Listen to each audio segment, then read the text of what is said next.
Go with 5, 4. Back at you and gloves off. I'm Paul Buitrón. I'm here with a great guest, good friend, Robert Tellez. We're going to touch base on what he's done with Lulac since the last time he was here 2 years ago and everything else that's going on in Lulac. And how we doing? Great, Paul. It's great to be on the show again. Well, thanks for coming out here. And I've been watching what you've been doing with Lulac. Congratulations on all that. Well, thank you. The last time I was here, I was just elected as the Lulac Council 12 president. Luckily to say that no shorter than 3 months after I was elected, I was reappointed to my state position as deputy state director. And so now we've had two other presidents in between, and now it's Jose Gomez now. Joe Gomez is now the president of Lulac Council 12, and I still sit as the deputy state director for the state of Texas.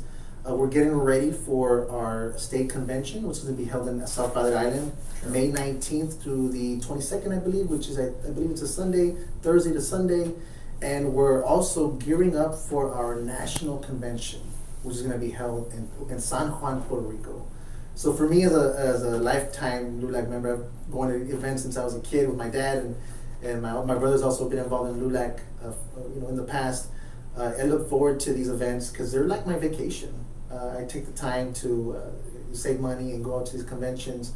It costs money to be a member of Lulac, but I really enjoy it. Lulac is a good organization. I was involved with it back in Dallas. We had chartered the Irving chapter back then. And I've always seen some good things come out of Lulac. Mm-hmm. I think more so now than before, I guess. I think things are changing a little bit more. I think everybody's a little bit more, how can I put it? They're taking on new challenges. They're out there more. And Mm-hmm. I think it's a positive look for it. I think that's one of the great things about Lulac is that we are insulated as far as our local councils. There's a lot of autonomy that our national organization allows us to do at the local level. We have youth councils, which are in high schools. We have collegiate councils, which are the same as the regular councils, but they specify in collegiate environments. And then we have the Lulac Council. And the Lulac Council has evolved in the last 20 years. Lulac was once an organization that didn't allow women to join Lulac. So in the 90s, we changed all that. We elected one of our first national presidents. It was a woman, Ms. Robles. Sure. And it was a great way to see the diversity in how we've decided to allow councils to form. So here locally, we have 10 councils. I want to say we're about to charter our 11th, but we have veterans councils. One of our veterans councils is Lulac 777. I believe Mr. Roquevela Sr. is the president of that council. We have a young adult council at TAMIU, and we also have, I believe, we do have a youth council at United, and we're working on other youth councils in all the other high schools. So if you know any young people who need community service hours or want to, get involved in a civic organization, we're looking for membership. Okay, and who would they contact? They can contact me. We do have a website, lulacouncil12.org.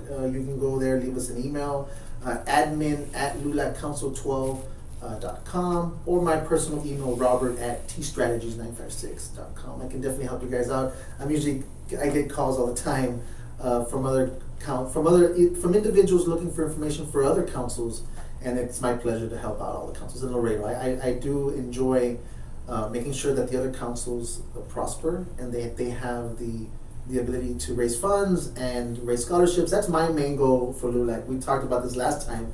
Scholarships is my personal reason why I'm involved in Lulac. But there's also other councils that do other things. We have women's councils that have formed to allow women to have their own a unique environment where they can do their own things. I believe we do have 2 women's councils currently now in Laredo. We have La Flor, which is Graciela Villarreal. She's the president of that one. And then we have Las Mujeres Poderosas, which is Priscilla Pantoja. She's the president of that council. And they've been doing some good work. Oh, both councils have been doing great work. And I've seen Miss Pantoja come in and how she went and how they did the murals and everything else. Yes, I think for they have some Vanessa, great ideas. That was one of the biggest Facebook live events Lulac Council 12 did on behalf of La Mujeres Poderosas when they had their biker run. And it was just shortly after we had our interview that issue with Vanessa Guillen had occurred over there in Killeen. And I mean, luckily we were able to make that into an issue. I remember before that event, I hadn't even heard her name, and I was in a Facebook Live event for one of the national Lulac events. It was on their page, and I saw an individual put the comment, what about Vanessa Guillen? And I thought, who is that?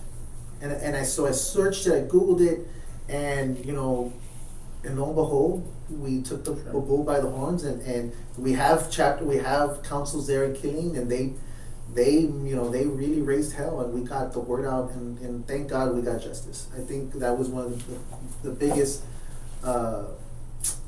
injustices that had occurred in the last, for the art community in the last 10 years, I think. It's sad, but she has set forth great movement, and unfortunately something tragic needs to happen for a movement to go forward. And I just want to it should be that way, but we want to thank Lulac and the Mujeres Poderosas, and also Congressman Henry Cuellar. For sure. I want to just reiterate, thank him again for his commitment to that cause, and to he really put us to the forefront. He gave us that voice with the Secretary of the Army and all that. We were able to contact the individuals within the administration, and to put pressure on the brass, on the officers, to make sure that was investigated correctly. For sure. And tell me, what else is coming up? What's some new stuff that's coming in the near future? We just had for my host council, Lulac Council 12, I'm always going to ring our bell. We just had a very successful Tejano Achievers banquet where we raised, I believe, over $40,000, and we are having a very lucrative scholarship fund this year, thanks to one of our members, Mr. Rick Bueno. He was the chairperson of that event, and we did bring in a really good haul of scholarship funds for that. Just so your audience can understand Lulac, we have two national organizations. We have the main Lulac organization, which is run by a national president, and all of the underlying elected officials that we have at our conventions. And then we have the LNESC, the Lulac National Education Service Center. This organization is a pure nonprofit.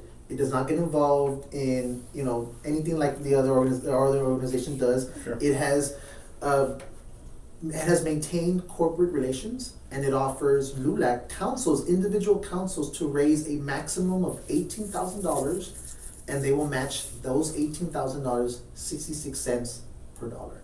So we have 10 councils. If we can get all councils to raise that maximum, we can really benefit the youth of Laredo and help them Absolutely. that next chapter in their lives. Absolutely. Scholarships is the main reason why I'm still involved at the lodge and so on and so forth, because to see some kids have the grades, but that's always what it's for, to help out the kids in whichever way you can do, because they're our future. And so we have to invest into them for them to give back later on in life, right? For me, it's a personal investment that I really do appreciate the opportunity.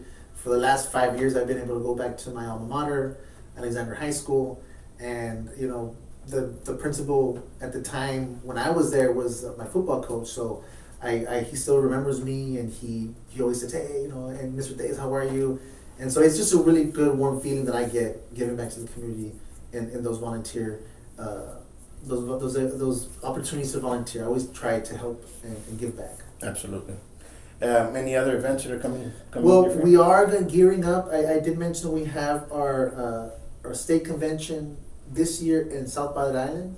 Next year in 2023, we're going to have the state convention here in Laredo. So we're bringing back the convention to Laredo. The last state convention was in 2016.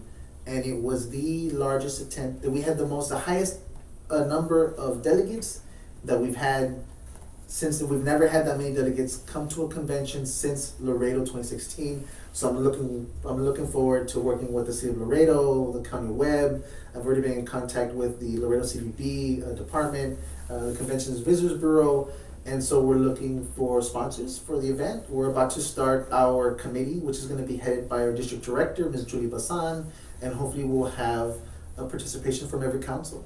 So that's something that I'm looking forward to. It's going to be I usually look forward to these events to go out of town, to go have a vacation, but I think when we can showcase our hometown and be a little Laredo proud, it's going to be fun. I know we just got, in 2016, we did not have the outlet malls. We have that now to showcase.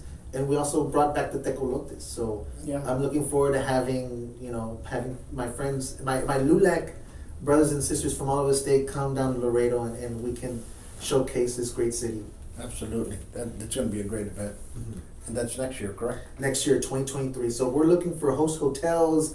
We're looking for the whole. We haven't even we're looking to plan it all, and we're gearing up to start that. So if there's other LULACs that want to participate, they're more than welcome to send a representative to participate in that committee. Absolutely. Absolutely, because it benefits everybody. Mm-hmm. And Laredo needs more of this. Laredo needs more businesses to start bringing in conventions like this. Mm-hmm. We have to.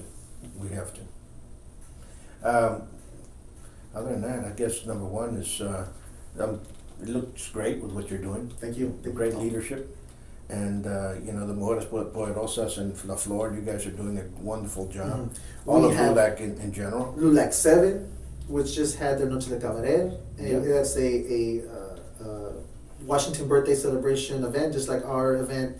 Lulac Council 12 has Señor Internacional, Right. which unfortunately we didn't have this year. We were talking to our sponsor, and we were not able to get we usually have two dignitaries, one from the United States and one from Mexico, and they come together and we celebrate here Noche Mexicana, Señor Internacional, and unfortunately this year we didn't have it, but we are planning it for next year, so that's another event that we're going to look forward for 2023. And it should be held around the same time, the Washington birthday celebration. Absolutely. And I think everything's going to be back into Full force. time frame. I think everybody's moving forward. I think everybody right now is the fear is still there, but I think everybody right now is saying, okay, they're raising up their collars and saying, let's confront this. And I think that's the best way. Vice President Harris was diagnosed with COVID recently. I hope it's a mild case. I hope she recovers fully. But I know that we are getting to a better place. I know Dr. Fauci had just announced that we've passed that pandemic portion, but we still need to be vigilant. I mean, I don't necessarily wear a mask anymore in public, but you'll see me washing my hands Sure. a little, and a little alcohol once in a while. You have to take precautions and more so than ever. I mean, there's always been around, so many diseases that, I mean, we're in the border with so many come across. So we have to be very vigilant with everything that's going on. But other than that, number one, thank you guys for doing what you're doing. Keep on doing that. Lulac, you guys, thumbs up. You guys are doing great. And I guess we'll finish this off and we'll leave you guys with this. You guys be peaceful with everybody around you. Let's stop the arguments. It's not worth it. If people are arguing with you on social media, maybe they're just alone. They have nothing better to do. Just shut it off. Keep on moving forward. You got more things to do than to argue on social media left and right. And if I may, Paul, Go ahead. You and I, we're very good friends. Yeah. But we don't see eye to eye on every issue. Far. Far from it, right? I'm a registered Democrat, and you're a conservative independent. Yeah. I can safely say that, right? But you and I do agree on a lot of other issues, and I really do appreciate your friendship, Paul, and everything you do for the community, and everything you do for the kids here at your dojo here. I really do appreciate you too. Thank you for the opportunity. No, thank you for saying that words, humbling words. But folks, what I'm getting at is it's not worth it. Don't be arguing out there left and right, and you're only hurting yourself because the other person's probably laughing. Especially until next time, much peace. You all stay safe.